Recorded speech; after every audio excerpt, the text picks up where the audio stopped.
劉鑾雄帶住劉子峰出現喺電影《給阿嫲的情書》香港首映禮上面。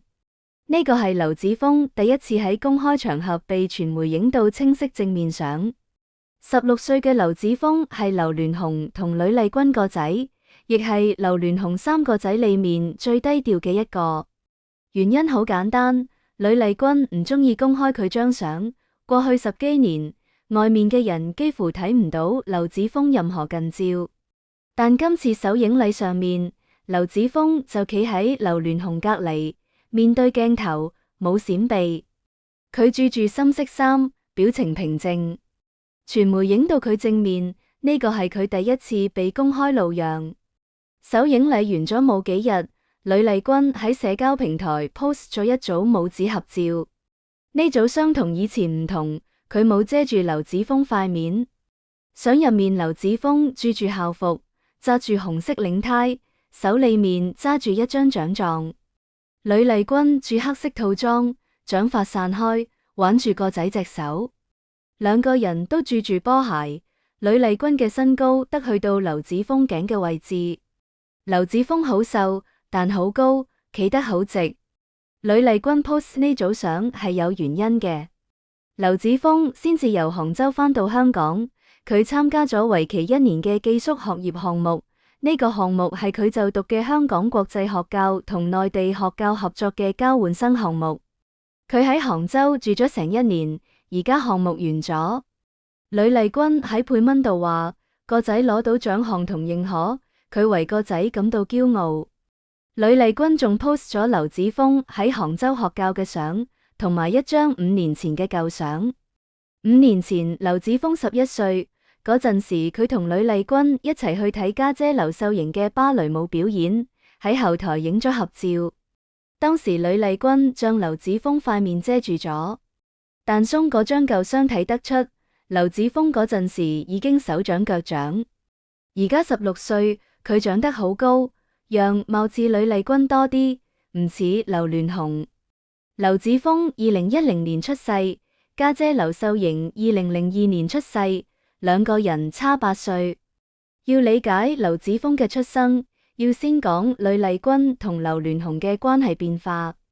呂麗君2002年生咗劉秀瑩之後，就冇再有過。嗰陣時佢係劉鑾雄嘅女朋友，雖然冇結婚，但佢覺得自己個位好穩，唔需要靠生仔嚟鞏固。劉鑾雄嗰陣時身邊冇其他人幫佢生仔，呂麗君唔急。但後來甘比出現咗。甘比原名鄭海韻，最早係娛樂記者，之後入咗劉鑾雄嘅公司做助理。甘比做事細緻，唔多嘢講，好快就攞到劉鑾雄嘅信任。2008年，甘比幫劉鑾雄生咗一個女，改名叫劉秀華。呢個細路嘅出世打破咗呂麗君嘅安全感。呂麗君發咗一份聲明，以劉太嘅名義公開數落甘比，仲質疑甘比個女嘅身份。呢份聲明令劉鑾雄非常之唔滿意。劉鑾雄本身就唔中意呂麗君公開講佢嘅私事，呢份聲明直接踩到佢嘅底線。兩個人嘅關係從此急劇惡化。呂麗君喺2010年又有咗生咗劉子峰，呢個係佢生劉秀瑩之後8年再有，唔係計劃內嘅，係為咗保住自己個位。佢嘅邏輯好清楚，甘比生咗女，佢就生仔。仔喺劉鑾雄嘅家族裏面份量更重，但嗰陣時已經太遲啦。劉鑾雄對呂麗君嘅信任已經被嗰份聲明徹底破壞。劉子峰4歲嗰年，即係2014年，劉鑾雄同呂麗君正式分手。分手之後，呂麗君帶住劉秀瑩同劉子峰自己生活，劉鑾雄提供佢哋生活保障，住豪宅、坐豪車、遊艇同私人飛機都有。呢啲全部都係劉鑾雄名下嘅資產，呂麗君同2個細路可以用。但劉鑾雄覺得呂麗君喺背後教唆2個細路唔認佢，所以有好長一段時間，佢幾乎唔同呢兩個細路來往。劉子峰4歲就同劉鑾雄分開，之後好少見面，父子感情好淡。甘比嗰邊嘅發展完全唔同。2012年，甘比又幫劉鑾雄生咗一個仔，改名叫劉仲學。甘比由記者變助理，再變劉鑾雄嘅伴侶，最後喺2016年同劉鑾雄結咗婚。結婚之後，甘比嘅身份徹底變咗，佢唔再係助理，唔再係女朋友，佢係劉鑾雄嘅老婆。甘比同呂麗君嘅軌跡完全相反，呂麗君由女朋友嘅位置跌落嚟，甘比由最底層升到最高處。甘比結婚之後，開始參與劉鑾雄嘅商業事務。劉鑾雄名下嘅華人置業、愛美高呢啲公司，甘比都有參與管理。到後來，甘比實際上掌管咗劉鑾雄嘅商業帝國。呂麗君攞住生活費住喺豪宅裏面，甘比坐喺董事會裏面。甘比同劉鑾雄嘅兩個細路而家都喺劉鑾雄身邊。劉秀華同劉仲學成日同劉鑾雄一齊出席公開活動，劉鑾雄帶佢哋睇醫生、出席商業場合、參加家庭聚會。劉鑾雄對呢兩個細路好上心，幫佢哋安排最好嘅學教、最好嘅資源。而呂麗君嘅兩個細路，好長一段時間，劉鑾雄都唔點管。呢幾年情況開始變化，劉鑾雄年紀大咗，身體都唔似以前。佢做過腎臟移植手術，健康問題一直係外界關注嘅焦點。佢開始主動修復同前女朋友所生細路嘅關係。劉子峰呢幾年先至有機會同劉鑾雄見面。今次首映禮就係一個明顯嘅信號，劉鑾雄公開帶劉子峰出席活動，話明父子關係喺恢復。呂麗君對劉子峰嘅培養一直冇放鬆。劉子峰喺杭州嘅寄宿項目裏面攞咗獎，得到學教嘅認可。佢多才多藝，學業都唔錯。呂麗君將呢啲全部睇喺眼裏，post 嗰組相就係想俾大家知道佢個仔好優秀。呂麗君對兩個細路嘅教育投入好大。劉秀瑩由細學芭蕾，呂麗君一直支持。劉秀瑩而家已經大咗，成日同呂麗君一齊出席活動。劉子峰就行咗另一條路，去杭州讀咗1年書，開闊咗眼界。回頭睇呂麗君當年嘅選擇，佢發聲明再生仔，全部都係為咗保住自己個位。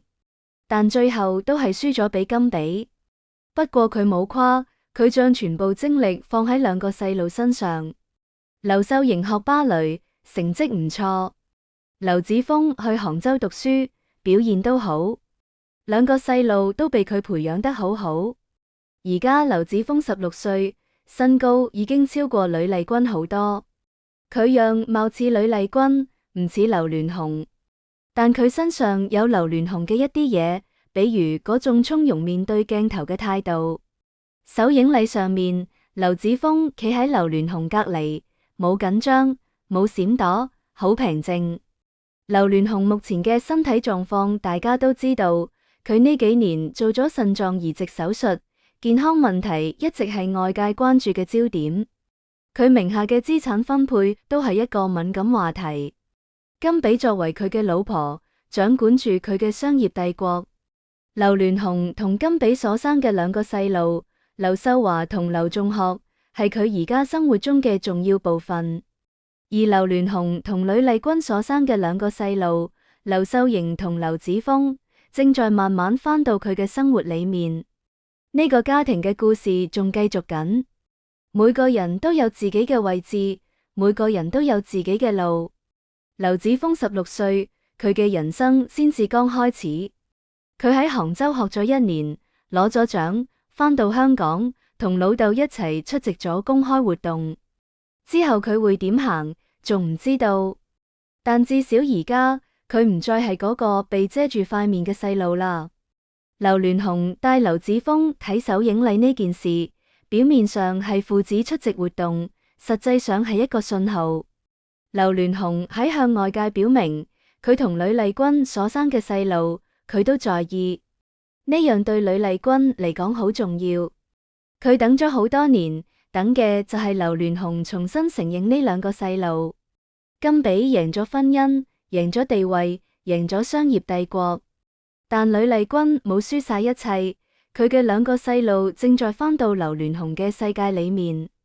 劉子峰喺杭州嗰一年，呂麗君冇陪喺身邊，個仔一個人喺杭州生活、住教、上堂、參加活動。呂麗君話呢個係個仔自己嘅選擇，亦係佢嘅決定。佢覺得男仔應該獨立，應該去唔同嘅地方睇下。劉子峰去咗，亦做到咗。佢攞咗獎，得到咗認可，然後返嚟啦。而家劉子峰返到香港，同屋企人團聚。佢同家姐劉秀瑩嘅關係好好，兩個人雖然差8歲，但呂麗君將佢哋帶得好親近。劉秀瑩已經成年，有自己嘅生活，但佢同柯弟嘅關係一直唔錯。呢個家族嘅故事完未完結。劉鑾雄70幾歲啦，佢嘅健康、佢嘅資產、佢同每個細路嘅關係都仲喺變化中。甘比穩坐劉太嘅位置，呂麗君守住兩個細路，劉子峰啱啱開始出現喺公眾視野裏面。每個人都喺自己嘅軌道上面行。劉子峰16歲，佢之後會點，取決於好多因素。但有一點係確定嘅，佢唔再係嗰個被收藏埋嘅細路啦。首映禮上面嗰個正面面對鏡頭嘅少年，就係最好嘅證明。好啦，以上係今期嘅內容。